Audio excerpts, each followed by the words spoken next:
Hey everyone, it's Steven again, coming at you with more good news a few days late this time because if there are two things I'm good at, it's social distancing and procrastinating. To kick things off today is an interview with someone who probably has enough God stories to do her own weekly good news series, Paula Smith.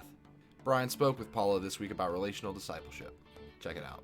All right, I'm here today with Paula Smith. Many of you know Paula. She's very active in our international ministry, both in our English as a second language group and our international life group, and then also is just very well connected in the international community in the Jackson metro area. The Lord uses her in all kinds of different ways. Today I want to talk just a little bit about how we can continue to fulfill the vision of Ridgecrest, of knowing God, serving others, and reaching our world, even though we're unable to gather together in groups. So I wanted to ask Paula a little bit specifically about knowing God through relational discipleship, which is really the role that our life groups fill at Ridgecrest. And so I know you were telling me some neat things going on with your life group. So do you mind sharing some of that? Sure. Well, it's been really good. We are meeting on Zoom, and that seems to be working well with everyone. We connect well, and it works. We finally learned how to not talk over each other. But what's been really precious is that so many of our students that have been here before and have moved to other states in the United States or have moved back to their home countries are joining us in Bible study over Zoom. Wow. We've had people who are now originally from China who are in New York now working the front lines, who are doctors on the front lines. And so they join us every Sunday. Wow. For our life group, as well as we have another lady from South Africa who joins us, and occasionally some others pop in for a little while. We're trying to work out the time difference, but it's really neat. Yeah. What's the time difference to South Africa? 7 hours right now. After we went on daylight saving time, it was 7 hours. Yeah. So they're ahead of us, though, right? Yeah. Be worse the other way for us, I guess. Right. Yeah. Well, that's good. Yeah. You're also sharing with some ways that those in your group are serving each other within the church as well as in the community. You mind sharing a little bit about that? Sure. Everyone, we make sure that, of course, in our life group, but also in our ESL groups, that everybody has each other's contact information. And even before, we had put out like the word, if there is a need or if we can do something. They had been doing this themselves. They just took it upon themselves to check on fellow classmate or someone in their Bible study or this and that and the other. And come to find out that they had been sharing food, groceries. When somebody has extra hand cleaner or even toilet paper, they'll call around, do you need something? Does anybody need some? Especially those with children are really taking care of each other. I've been the blessed recipient of some very wonderful garden things out of the garden and from different countries. So I've learned to eat a few different vegetables. It's just wonderful, as well as stuff like the mask and different things like that. So it's just been neat to watch, even before, you put it out there, just different ones checking on that. And I do know that they have kind of gone in together. There's two of the ladies that are having babies very soon. Yeah. And so they want to do a virtual baby shower. And so they've asked them to please connect somewhere or let us know, especially the things you need. So yeah, it's been really precious to see them just take the initiative and go. Yeah, that's exciting. And that's something we've seen church-wide is just everything doesn't have to be planned way in advance or organized. People are taking it upon themselves to meet needs as we see in our community. And I think that's something that we can all learn moving forward, short-term and long-term, how to just be aware of needs both in the church and in our community, and just be as nimble and as flexible as possible to be able to meet those needs and share the love of Christ and whatever opportunities we have. So, and that's exciting to hear that's already happening, and look forward to what's next. Do you have any idea yet what the English classes will look like moving forward? I know I didn't say I was going to ask you that. right now, through the month of May, we're meeting on Zoom at our regular time. Well, we're waiting till 7 o'clock instead of 6. And so because Zoom, we can get into different groups, we're trying that, to have classes on Zoom. Some people don't have bigger screens. We're having to, learn how to do this on the telephone and stuff like that. But at least we have conversation partners, and we are studying grammar just a little bit. And the class idea has changed just a little bit, but it's working. We'll go through the end of May on Wednesday nights, and then from there we'll just see where we go. We definitely plan to start back up with the school session like always, but this summer we'll see where we are at the end of May. Good.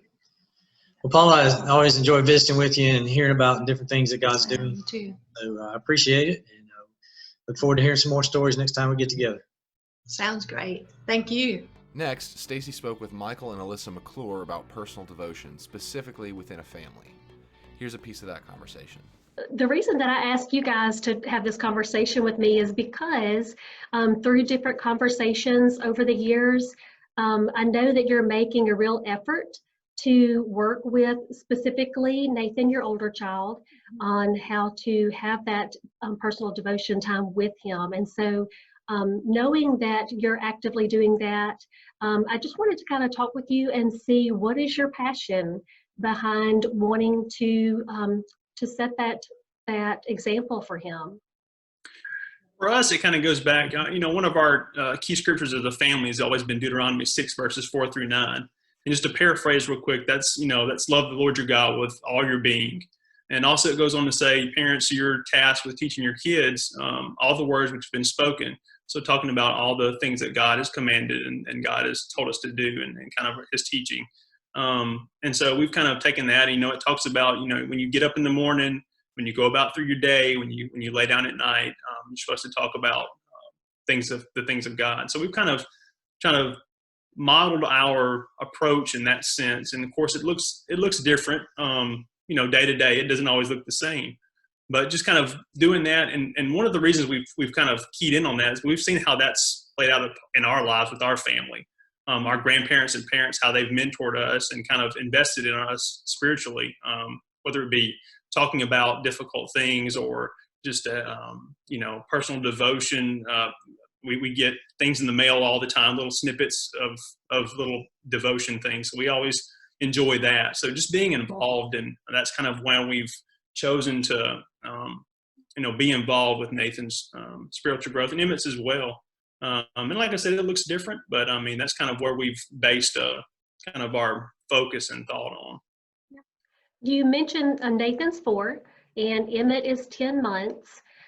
So at what age do you think it's appropriate to start with that spiritual discipling of your child?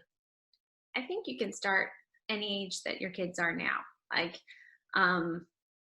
we started praying over Emmett or singing songs to him. I like to sing praise songs or hymns instead of lullabies a lot of times. So we do that as young as Emmett was a newborn, and we did that with Nathan too. And Nathan, we've kind of built several things. Like, we do more now because we've kind of grown that process, but we've done devotionals at nighttime. We've started doing the more devotional books that you provide through the church. Nathan enjoys those little activities and stuff that come in that booklet. So yeah, just wherever your kids are, jumping in with them now and just starting to do something. Stacy spoke with the McClures for a good bit longer than we could fit in this video, which features more discussion and great resources for families to use to further engage their children in personal devotion. You'll find the link to the full discussion and the resources discussed in the description of this video. And lastly, Michael spoke with Gary Runnels this week about Compassion International and ways that you could possibly get involved. The first question I have for you, Gary, is if nobody's ever heard, if a person has never heard of Compassion International, what would you tell them about it to kind of give them an idea of what they do? Compassion is a one-on-one with a child. In other words, Peggy and I have a child or children, and we, 38 a month, we pay that, but we get a lot of communications. We're interested in their growth. So that's what we do. But the compassion works with a church. That every one of them is through a church, and through that they get their education, their food, nutrition. They get medical, and they just support. And of course, through a church, we make sure Compassion makes sure it's a Christian organization. Mhm. Also, Compassion audits them. Now, I'm sure out of the thousands or hundreds of churches they have, somebody might slide through, but I've watched several. They'll just, go to another one, just take them off. And but the villages, at least from what we've found, have been very, very good about the audits. You give $1 to the child and it gets to the child. All right. And they try to do a village, as much as of a village they can. And if they can't get them all, they will actually unfund it. They'll just use unfunded money or undesignated money to support the organization in that town. The idea is to just nurture those children. Mhm. Let us as an individual see them grow. We do a lot of conversations with them, a lot of letters, or in my case, I just use the internet. But Compassion is, I have found them for about, Peggy's the first one, but then a couple of years later, I kind of started looking at them and realizing this is for me and this is for Peggy. So we practice what we preach on this particular one. It is a passion. Yeah. So you guys have, how many children do y'all have through Compassion? 5. Oh, And wow. Okay. That's hard Michael, that's hard to hold up with because there's a lot of letters coming in. I bet. But we do get, may I give you an example? Sure. We had a lady, and she probably wasn't the quickest learner as a child, but she's in a village in Kenya, and I was just didn't know what's going to happen. And so for the last 15 years, we've watched her grow where she couldn't write, she couldn't do math, she couldn't do any of that. But now she does that. She's finished one of the phases. I think if she's kind of a special need, so they just keep her on.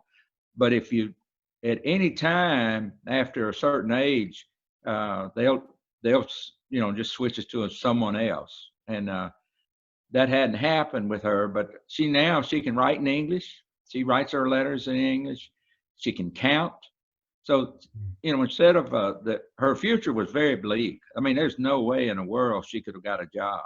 But now, knowing English and can count, will be able to get a job. There's no doubt. Yeah. Julie and I are big fans of Compassion as well. We have 2 Compassion children. We have one in Kenya and one in the Dominican. And it is a really cool ministry because they do a great job, like you said, of developing the child academically, emotionally, spiritually. Every part of the child is ministered to, and the child's family as well. And so it's a great ministry, and Julie and I are big fans of it. So each year we have a day where we highlight Compassion International. And you and Peggy are the ones that kind of run that day as far as the stuff. So if somebody were interested in helping out or helping you guys take over that ministry eventually, what would they need to be able to do? All they'd have to do is contact myself. I think we may have another coordinator, but if someone would just like to help, we like fresh ideas. Compassion is their understanding local ministries first. This does not substitute for local ministries. This is strictly additional ways of serving the Lord. That's what it is. And it's just a one-on-one basis with a child. We're blessed to be able to have even more than one. Well, good. Well, thank you so much for your time this morning. I really appreciate you telling us more about compassion. Thank you so much, Michael. Have a blessed day, bud. You do the same. To contact Gary about compassion, text or call him at the number on the screen. And that'll do it for this week. If you have anything you'd like to share, contact me at scollier@ridgecrest.net. If you have any prayer requests or other needs, email media@ridgecrest.net, and I'll make sure the staff sees all of them. Have a great weekend. We'll see you Sunday.